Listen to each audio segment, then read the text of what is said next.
அஸ்ஸலாமு அலைக்கும். Hi everyone. இன்னைக்கான குட்டி விலாக் பார்க்கலாமா? இன்னைக்கு ஃப்ரைடேன்றதால எங்கள் வீட்டில் சிக்கன் பிரியாணி தான். அதுக்கான ஸ்பைசஸ்லாம் நான் வந்து ரெடி பண்ணிகிட்ருக்கேன்.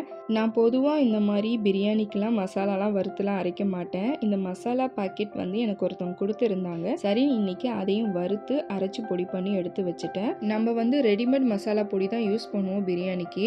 பட் இந்த மாதிரி மசாலாவை நீங்கள் வறுத்து யூஸ் பண்ணி பாருங்கள். பிரியாணி இன்னும் சூப்பராக மனமாக நல்லாயிருக்கும். கொஞ்சம் சிக்கன் பிரியாணிக்கு சிக்கன் 65 பொரிச்சிட்டு என் ஹஸ்பண்ட் வந்து மாம்பழம் வாங்கிட்டு வந்தாங்க. ரொம்ப நாள் கழிச்சு இந்த மாம்பழத்தை சாப்பிட்றேன். அதையும் கட் பண்ணி எடுத்து வச்சு இன்னைக்கு சாப்பிட்டு முடிச்சாச்சு.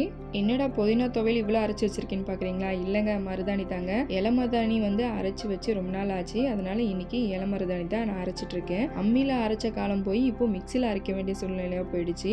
நானும் மிக்சியில் போட்டு அரைக்கிறேன் அரையவே இல்லைங்க. ஒரு வழியாக எப்படியும் அரைச்சி முடிச்சிட்டேன். இன்ஷா அல்லாஹ் நான் அடுத்த குட்டி விலாகில் சந்திக்கிறேன். அது வரைக்கும் பாய்.